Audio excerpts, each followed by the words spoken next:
Have you recently discovered a new style that appeals to you in ways that you can't explain? Are you prepared to dive into this world with reckless abandon, even if it means depleting your savings and possibly having your electric shut off? You've come to the right place.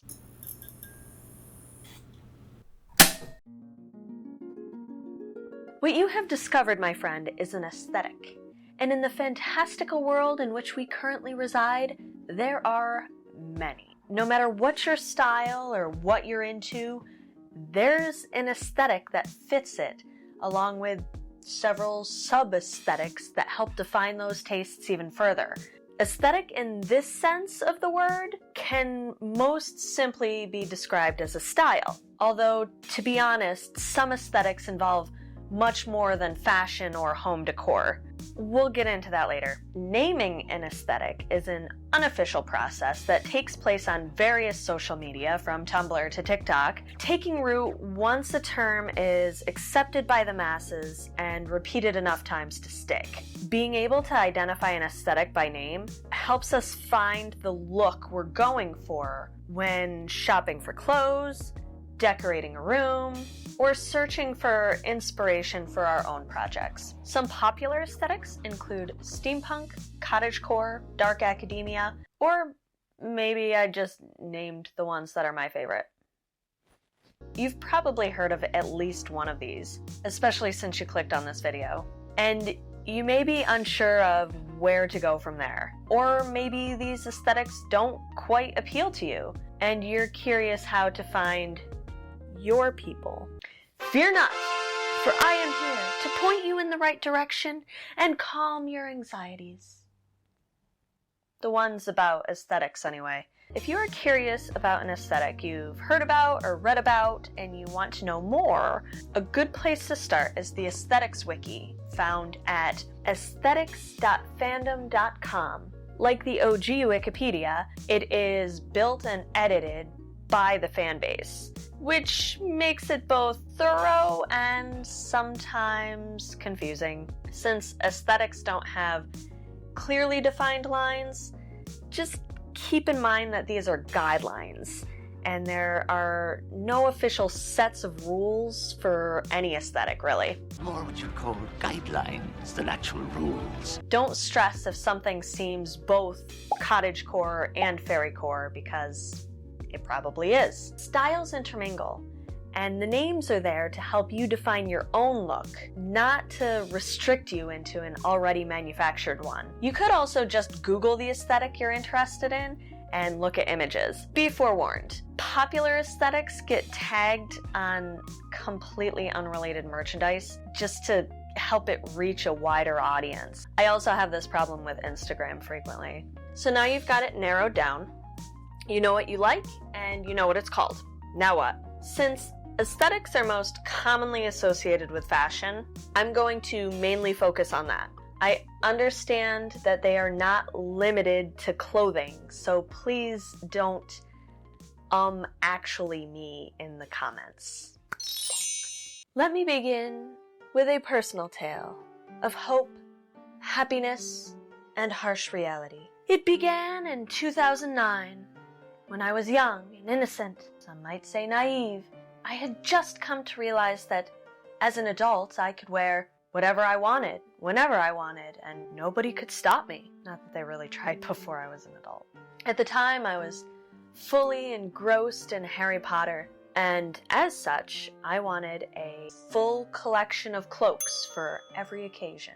My first cloak was a Halloween costume, and I wore it everywhere, over my coat, since it didn't do anything to keep me warm. From there, my interests spread to all manner of historical and fantasy-inspired gowns.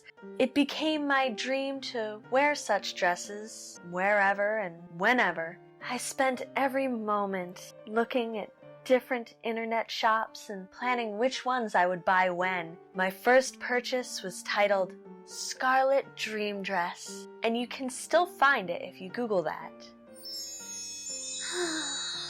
This was my smart purchase. I took my time, saved up money, did my research, reading reviews, and I ended up with a dress that I still wear all the time and has never let me down. Then came the mistakes.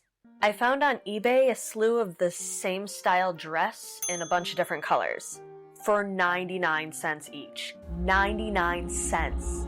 They shipped from China, so the shipping was $40, but still, 99 cents. I bought 2 right off the bat, and I planned on buying all the rest eventually in the future. These dresses weren't terrible to look at, and I wore them, but they weren't quality by any means. There was no lining. It was 100% cheap synthetic material, and they were uncomfortable. They did not last.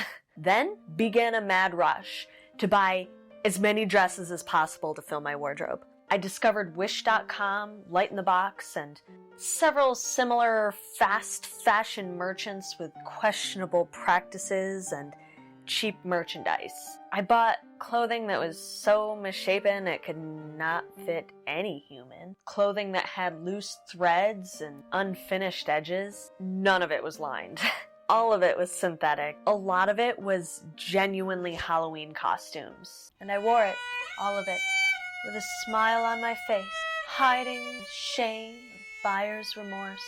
When I think back on the money I spent on the clothing that let me down, I could have purchased 2 or 3 more of the quality ones that I had chosen initially. Don't be like me. Be patient. Buy quality. You'll be happier for it in the end. Can't be patient? I get it. Aside from my initial purchase, there were a couple other dresses that I was proud of. And they were affordable. Enter the thrift store. I wanted to look like a princess, and prom gowns fulfill that splendidly. This is my Elsa dress, and it is much more beautiful than the actual Elsa dress that I bought from Wish.com. It may take some creativity, but chances are you can find clothing to match your aesthetic in a thrift store. And if you buy a dud, it's not nearly as disappointing. For one thing, you didn't spend as much on it. And thrift stores, secondhand shops, they're usually charities as well, so you can feel good about your money going to a good cause. Furthermore, if you care about the environment and the ethical treatment of employees, you can rest assured that not only did you not send another piece of clothing to a landfill, but you also didn't contribute to the disgraceful manufacturing of a new one. Another practice that I picked up during this time in my life that I am reviving at present is sewing. If you aren't super confident in making a garment from scratch, sewing can still help when you find something at a thrift store that's the wrong size or shape, or just something that has the potential to be really, really cool.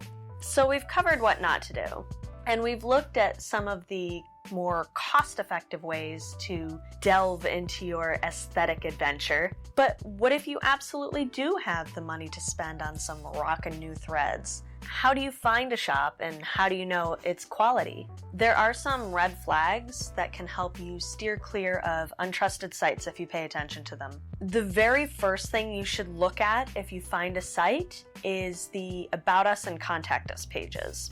Is there a phone number, an address, contact name, or is it just an email address? Typically, scam or low-quality shops tend to have only an email address with little to no other identifying information about the business at all. A legitimate business will be proud to explain its mission and purpose, along with information about how it got started, who runs it, and what they value. Next, check out the return policy. Don't buy from someone who doesn't accept returns. I made this mistake.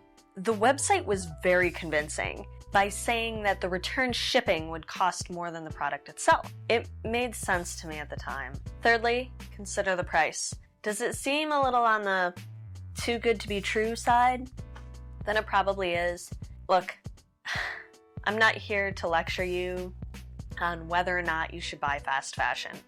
That is for a completely different video. But in the long run, you probably want to look good and feel comfortable in the clothes you're spending your hard-earned money on, right? Chances are, you're going to get what you pay for. Another thing to look for, and this is important on any site, is the checkout process. Is it secure? The website should start with HTTPS, where the S stands for secure. A lot of these companies are fake sites set up to steal your information. They may actually send you merchandise, but they'll sell your card number as well. If you're unsure about a site, stay on the safe side and let it go.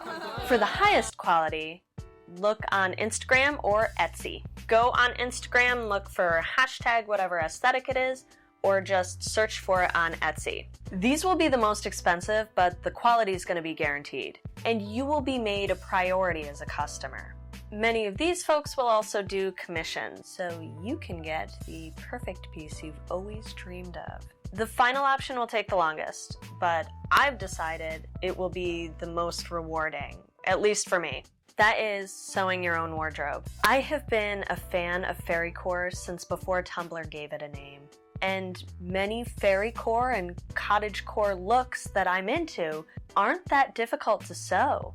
I'm hoping to develop my craft to be able to sew more difficult looks I'm into, like steampunk or corsetry. It's kept my interest for over 10 years at this point, so I'm confident it's worth the long-term investment.